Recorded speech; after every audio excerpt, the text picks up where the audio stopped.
Reggae interviews. Word sound power. This is Reggae Interviews up on the hills here with a Grammy-winning songwriter, singer, producer and healer whose distinct soothing vocals touch the hearts of his ever-growing worldwide fan base. I want to send a warm welcome to the man called MediSun. Yeah, big up yourself, Strick. You know, I go love and respect every time. Every time. Yeah, man. I think it's always great to connect with you. We've seen you a few times here while we've been here on The Rock, but how are the family? Everyone doing well? All is well, I have to flash out in a few days to go spend some time with the princess and all these things, but all is well, everyone's happy, everyone's healthy, Okay, that's good to hear. I mean, almost feel like Jamaica is almost like, I don't know, is it your second home or is it your first home? Because you're spending so much time out here. Yeah, at this point it's about 50-50, okay. But we give thanks. This is our ancestral land, this is my mother's land of her birth, and so yeah, it's always good to be home. So you're kind of going back and forth, filling up the passport stamps. Cool, man. Big up Unga Barunga anyway in there. Catch a reference. Yes. Yeah. Well, look, I know that there are some really exciting works coming up in 2024, but before we go there, let's share with our viewers some of the works that you've done over the past 12 months, because I feel the last 12 months has seen a massive degree of growth and development in terms of MediSun's musical output. For sure, and I would say the output is probably a fraction of the input, in terms of how much has been created versus how much is actually available to the public. Yeah. I mean, I'm sort of thinking that, we had sort of singles like African Children, which was a song that you voiced over in the UK, songs like Warrior Anthem, Gun Shy, Take You Home, the list goes on and on. Yeah, no, it's been super active, and like you mentioned, one of the things I'm most excited about is how diverse and how wide the range is of the different houses of production and musicians I'm working with. So yeah, it's an exciting time. And I think that the thing that I sort of find is that with all of your releases, and we said this off camera a few days ago, it's a bit like a painter and paintings. A painter does not paint the same picture twice, whereas with some artists you kind of know that, okay, as an example now, if we talked about Remain, we know that Remain is known for the love songs, whereas for yourself, your output lyrically, rhythms, it's very, very diverse. Yeah, man, I don't sleep on a man like Alvergo, because the man, they have a culture, he have everything. Like, and one of his biggest songs right now is an Afrobeat song, so he's a very diverse artist. But at the same time, I write things in terms of, I think the mark of a true artist or a great artist is not only to not painting the same type of picture time and time again, but not even using the same technique. As a real student of your craft, I think it's really important to have a wide breadth of techniques and approaches. So yeah, I'm grateful for all of the different influences and the things that I've absorbed to be able to then express what I express the way that I express it. True. Yeah. Now, I know that music has been part of your life pretty much from birth, because I know that we've got some family connections that are heavily involved in music. Let's just share with our viewers a little bit of the history of MediSun's family and their input and role in music. Definitely. So I can start with my generation. First of all, my brother, Almighty, he's an excellent producer and artist in his own right, and he's Grammy nominated. He's worked with the likes of Drake and Jhené Aiko. My sister Natalie, she works in music management. She manages a lot of amazing songwriters and producers. Perennial Grammy winners. And our father, he's from the island of Montserrat, and he went by the name of Supreme in his time. He's a former Calypso monarch, made it to the very top of that pinnacle, and his uncles are the ones who trained him. The three of them, actually, this is unprecedented, and it's never happened again in the history of the country, that three people from one household ended up facing off in the final round. Wow. So it's all my own family competing against each other. And one of those uncles, he's a former Calypso monarch, and the song that he used to achieve his crown was the song popularized by Arrow, Feeling Hot. So that's the lineage that I'm descending from. Right. Ascending from, depending how you want to look at it. Yeah. And in terms of, your sort of like, your birthplace and things, you were born in Jamaica?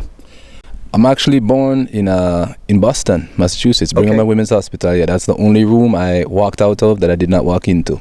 Right, okay. That building. That building. Yeah, Boston. Brigham and Women's Hospital. That's my place of birth. Yeah.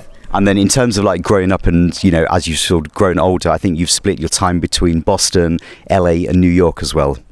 Essentially, yeah, especially Boston and LA. But the thing with Boston, a lot of people don't know there's a very strong Caribbean population there. It's one of those main satellite cities for Caribbean people in the US. So yeah, that's all I grew up around. So people I wonder, yo, Medi, how you so and so?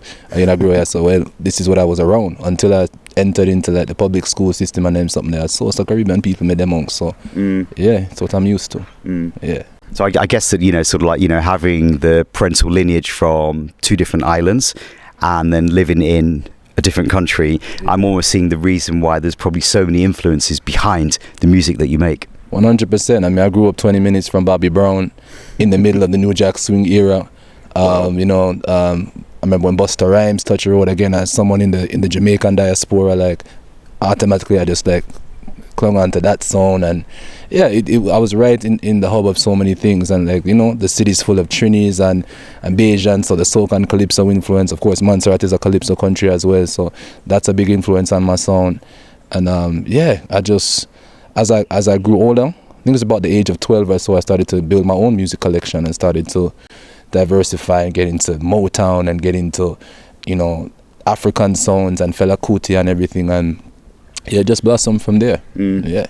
It sounds like where you were growing up, that it was almost like a musical hotbed of activity. So your ears were sort of like drawn to music of lots of different influences, lots of genres. Absolutely. And I mean, I also, my place in Boston, we're about half an hour from Berklee School of Music, one of the most illustrious institutions of music on the planet. So it is a hub, most definitely. Yeah. Now, within your own sort of music, you actually describe your music as healing, as therapy. And when you were younger, you went through a health condition that I think really sort of helped and it was music that really helped you to get through those challenges. Absolutely. So growing up, dealing with epilepsy up until about the age of 12, and this is, if you go ahead and Google it, this is considered a mental disability. And now 2 Grammys later, 3 albums later, having toured from here to Austria to Lebanon and all these things, if there's anyone out there who's dealing with these types of issues, just know that, as long as you are firm within your meditation and your spirit, there are a lot of possibilities for you. Don't let anyone tell you that you're not capable of anything. Just, you know what I mean? Just know yourself and find what you have to contribute to creation, and it will pay dividends. Yeah. Growing up, was it ever like almost like a stigma attached to epilepsy in terms of, maybe family members not being willing to talk about it? Because, we sort of have this like a mentality where we want to try and keep things to ourselves to stop sort of, negative stigmas. Did you go through any challenges like that yourself? Like you said, I wouldn't think it was really a challenge. It was just not a discussion. Like in the 90s, it was just like, even dealing with your mortality at 6, 7, 8 years old, no adult around would ever think like, maybe we should ask this kid how he feels about this. Right, it's something you just had to kind of grapple with. So again, music and those voices of strength and power, the sound of, Garnet Silk always comes to mind. Beres is another voice, Sizzla Kalonji, of course, Bob and Tosh and all these voices that gave me a sense of my pride. First of all, as an African, to know myself and know my heritage and my culture, it just gave me a sense of, again, knowledge of self. And I think that is the platform that's needed to be able to build out from. So reggae music saved my life, and then Rastafari saved my life. You know what I mean? So I just want to pay it forward. All that I'm doing. That's what you're doing. Yeah. Now, in the earlier parts of your career, we knew you as King Mas, and then we went through a name change probably around about 5 years ago, I think, to MediSun. Just talk to our viewers a little bit about that transition from King Mas into MediSun. Yeah, so this is how the story goes. I feel like I've been telling this story a lot lately because a lot of people are curious about that transition.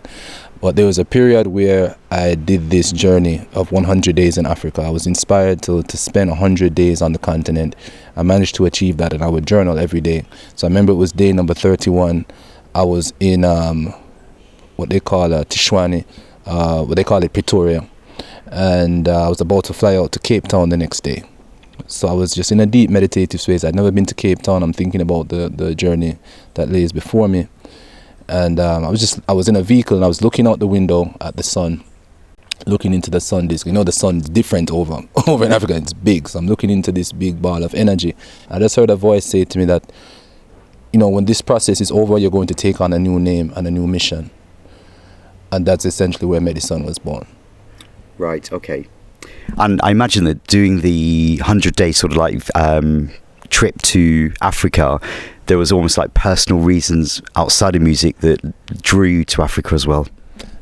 Yeah, it's I think it's really important, especially for those of us in the diaspora who have been carried away from that sacred space to really immerse ourselves, you know, and to see our true reflection in a sort of unadulterated way, you know, because it wasn't, you know, I had a lot of different experiences from the city to like some small villages, you know, and it was such a grounding experience, you know. It's a time that, you know, I can't even put a monetary value on what that did for my development as a human being, you know, as a spiritual being as well. Yeah. Overall, what would be the one lasting impression that you had of Mamaland? I think there's just so many misconceptions, and there's so many ways that we are misrepresented in the global media, and there's so many lies that we're told about how we would be received in these spaces. And it's really like, it's not even a reception that really has to be negotiated. We are already one people, you know. When you go to let's say Zimbabwe, for example. Zimbabwe is Jamaica, you know. Harare is Kingston, you know. It's not our cultures are already so intertwined. You know, Africa waits. Africa is just, you know, they're waiting for the children to return. And it's also important for us to build bridges and be able to create opportunities for our brothers and sisters to, you know, step into these spaces that we've been brought into, and just strengthen those ties. Musically, over the years, initially under the title of King Mass and then as MediSun, we've become accustomed to some great works from yourself.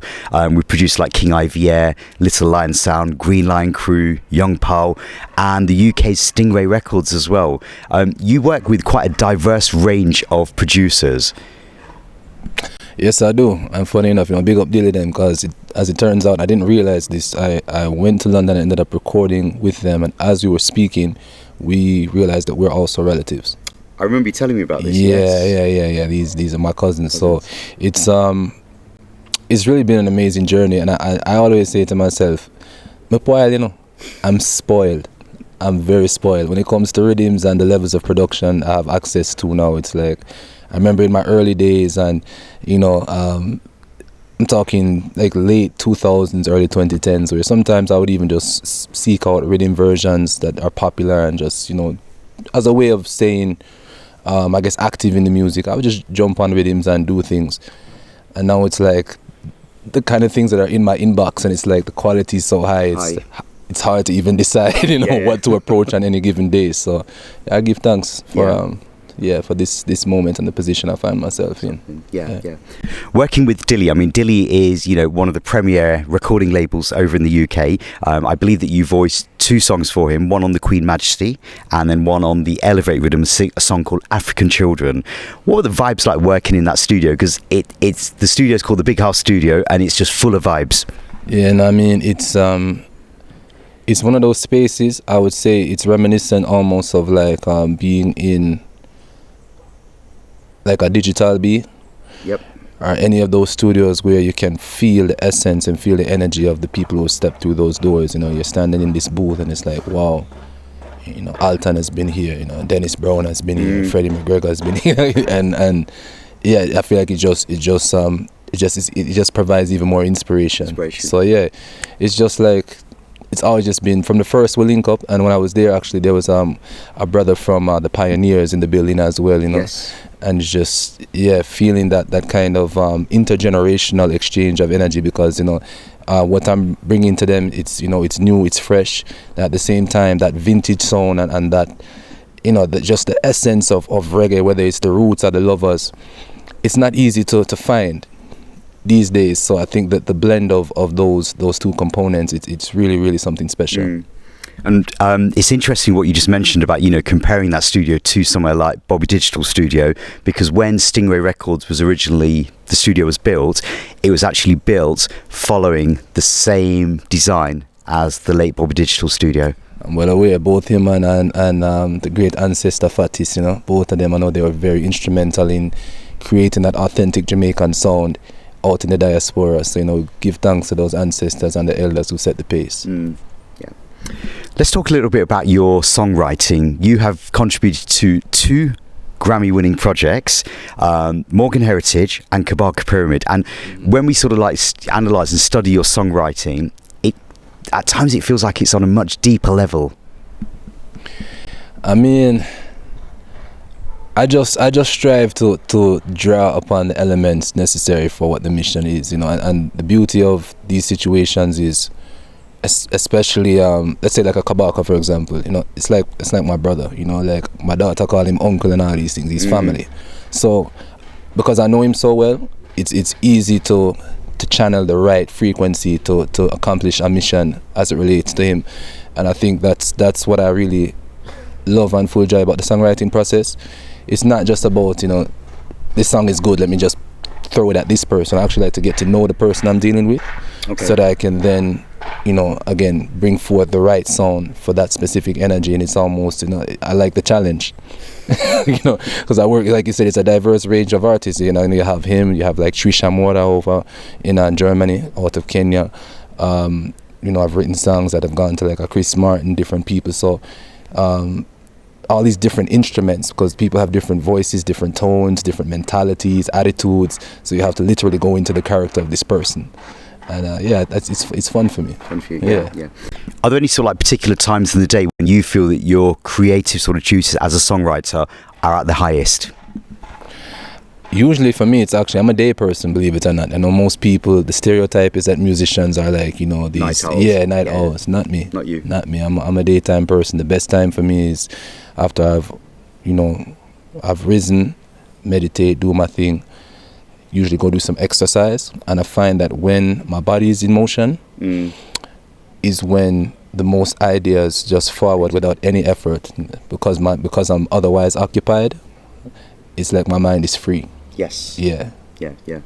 Now, earlier this year, we've had, I believe, I feel a really great start to the year, because I think you dropped me something in my inbox way back in January, a single featuring not just yourself, but two other artists as well, Yeza and Blackamoor, a song called Need Not Apply. What a start to 2024 that was. Don't it? Yeah.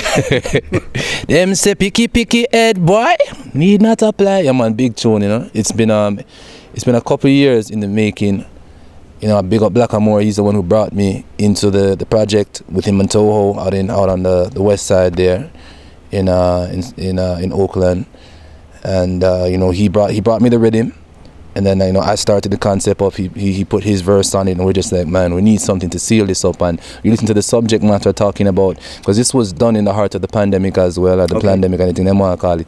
And this is a time where a lot of people were facing economic strain and struggle, because especially if you're not going to work with the system, and got take that something there, it's like it was difficult to survive.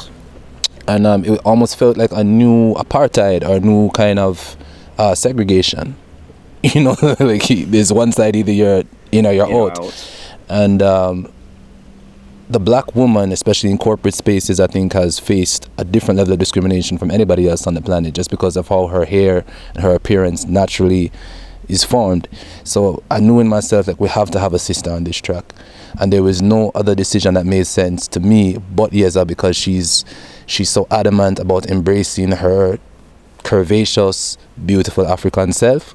And I also know musically she is a very, very dangerous individual. Yes. So yeah, you kind of seal the whole track up, right? Perfectly. Yeah. And then in more recent times, we've also had the new single with Green Lion Crew, someone that you've collaborated with for many, many years as well. Talk to our viewers a little bit about that single. Man, as you said, that's going on a decade plus, that link up. So this new single is entitled Bushman. Dealing with the same thing, because reggae music is the healing, and the healing of a nation is in our hands, and we can use our power to the benefit or to the detriment of our people. So yeah, to me it's just it's a no-brainer. Yeah, man. Yeah. And then as we sort of like look towards the future for this 2024, going into sort of spring, summer and beyond, we've got so much great works coming. I think one of the projects that we have to talk about is a forthcoming project called the Friends Only Project. Now, the actual origins or the history of this project, I think actually take us back to the COVID time during a writer's camp. Mm-hmm. Yeah. So again, big up my sister Natalie Prosper. This is really her brainchild. So the real root and origin of why I was even here at the time. The single with Lucky Daye and Chronixx had just released at that time, and we were supposed to shoot a visual for it. So I forward out, and that visual never ended up taking place. But what we ended up doing is just saying, hey, we have all this talent on the island. Let's see if we can get something together and spend a few days and just vibes up, make some music. So my sister curated between her and big up Alex Rivas and all who are involved in creating that moment, curating it. Sent for some people from outside in the States, and of course selected the producers and the artists locally were going to get involved, and within 3 days I think 50 plus songs were born, and we're just picking the best out of that bunch. Okay. Yeah. So this is going to be like a various artist compilation album that's going to be coming out. Absolutely. Okay. Yeah. So definitely look out for that, and it's going to be groundbreaking in terms of not just the continental or intercultural exchange, but intergenerational as well. So yeah. I mean, I sort of feel as though, not just with your musical career, but with artists in general in terms of the genres, we seem to be in this world of like these really unexpected collabs. I mean, when we look at, some of the collabs that you've done, Kabaka for the Natural High, the Blackamore, the Yeza that we've just mentioned as well, the Chronixx, the Lucky Daye, Cloudbeat, Ayatosh, King Perry. Again, I know that there are connections there to the Mamaland.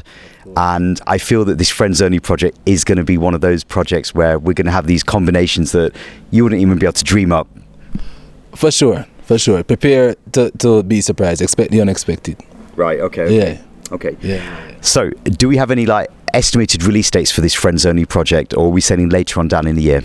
Yeah, we're looking at summer, I think, for the full release, but the first singles will be on the road before that. So there's some singles dropping very, very soon. Oh yes. Yeah, okay. Man, definitely. The concept of having a songwriting camp in Jamaica was kind of a new entity to me until we spoke about this maybe a year or two ago.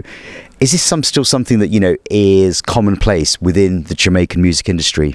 I think it's picking up. I think it's becoming more and more common, not just here, but globally. A lot of artists, because, we all have our what's the word? It's like our strong suits. Some people are great vocalists, but they might not be the strongest writers. Or some people might be great lyricists and have a bag of lyrics, but they're not as great at creating hit songs. Right. Okay. I mean, yeah. So, just linking up with different energies and people with their different approaches, it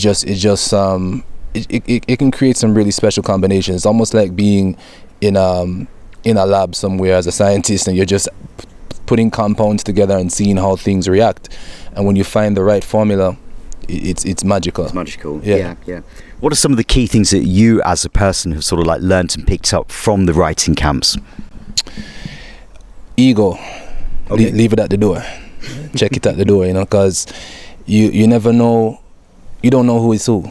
9 times out of 10, you're in the room with people, and you might have no clue what they've accomplished, who they've worked with, or who, whatever have you. And then someone can be brand new, out of left field, no one's ever heard of them, and them have the juice, So So you just have to really focus on the art itself, on the process, and doing what's right for that specific song. Yes. Yeah. For that moment. Yeah.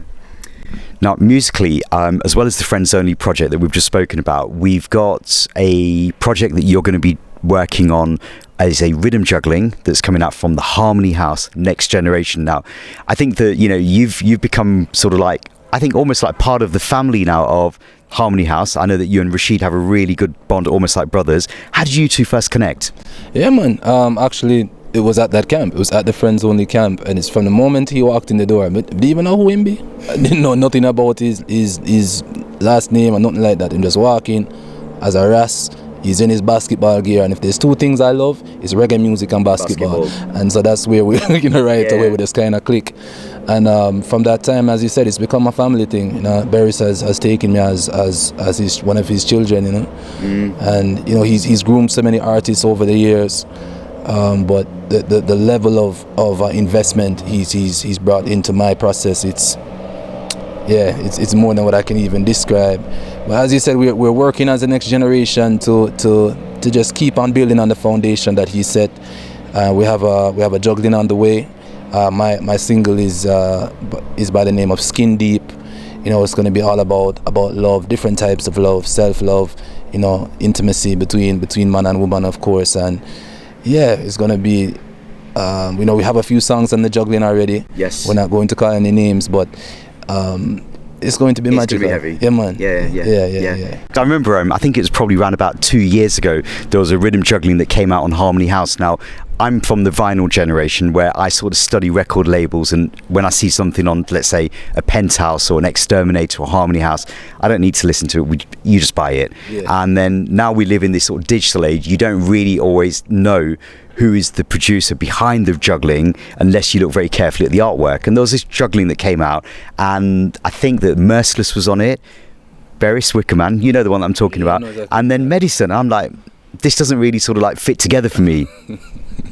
Yeah, you know, and big up Wicca and Metro and all the elder them. I believe Marcia was on the juggling as well. So just being amongst those types of names and then giving an artist like myself, you know, the space and the right to be among them. It's again, these are invaluable experiences. And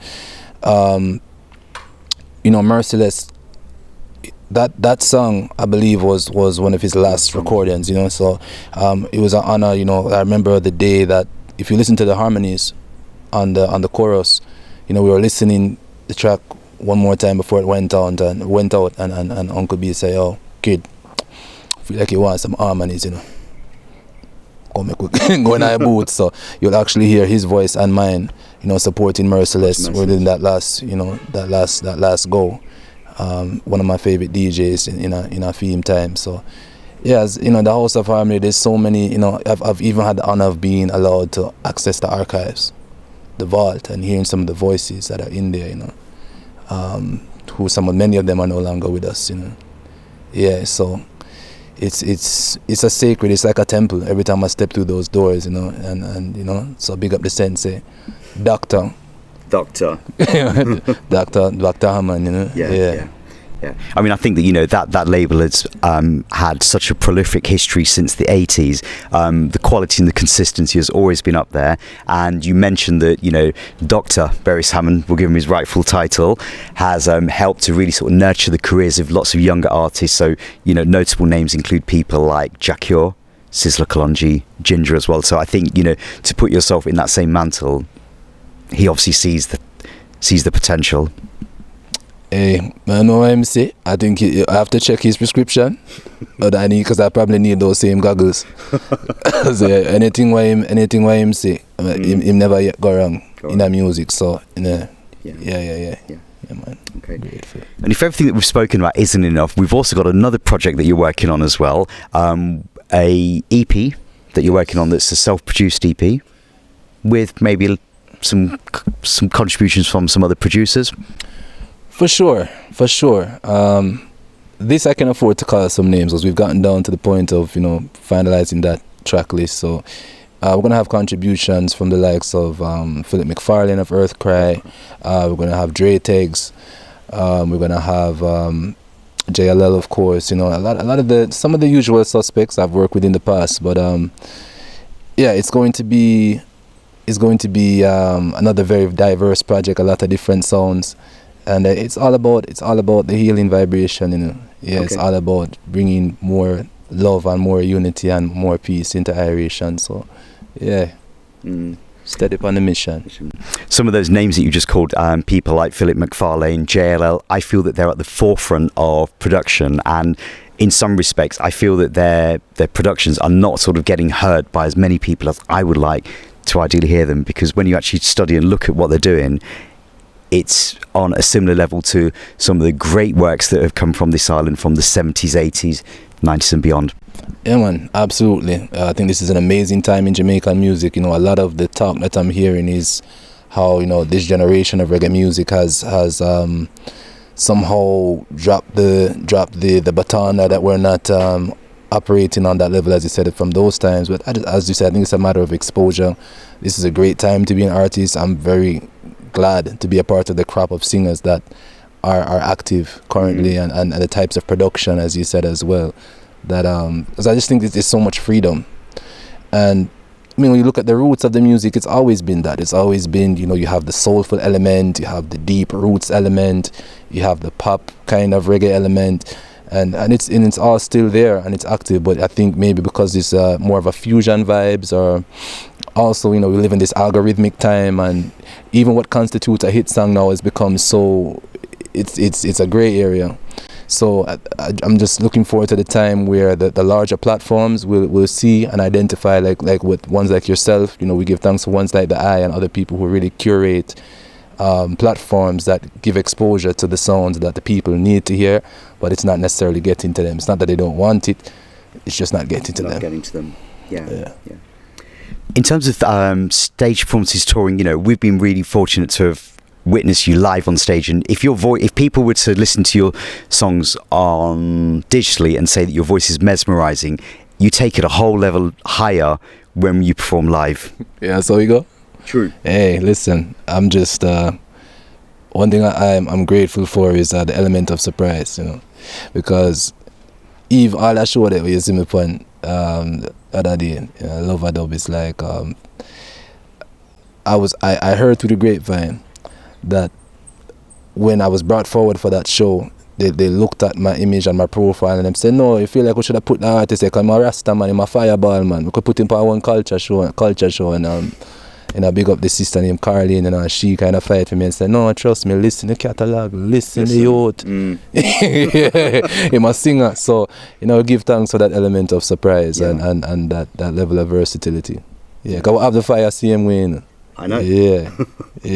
But I think even in terms of, you know, your physical sort of like demeanor, and then you're kind of tall, and it can sometimes come across imposing, but then all of a sudden when you touch the mic, it's like you're in a different world. Yeah. No, I give thanks for that. Yeah.